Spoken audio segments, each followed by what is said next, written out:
朋友們，您需要知道並重視喺外匯市場生存嘅關鍵係風險回報比額，佢係成本同收益嘅比例，讓我哋知道呢一次投資係咪值得，定係咪曾經設定止盈點 TP 太近，以至於錯失咗獲得豐厚利潤嘅機會，不如放棄幻想目標，改為用量化邏輯進行交易吧。今日我想向大家介紹 QVS 系統，呢個係一種專為解決交易中情緒問題而設計嘅指標。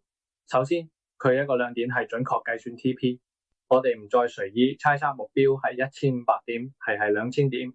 而係 QVS 系統將使用自適應邏輯，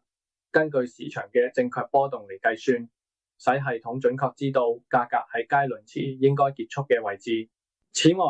係有深度蠟燭圖分析系統，結合正確嘅量化邏輯，當與價格行為結合使用之時，將產生非常準確嘅利潤。不論您係交易黃金、外匯、係加密貨幣，都可以喺全球所有市場中使用該系統獲利。重要嘅係 QVS 不僅僅係一個導航工具，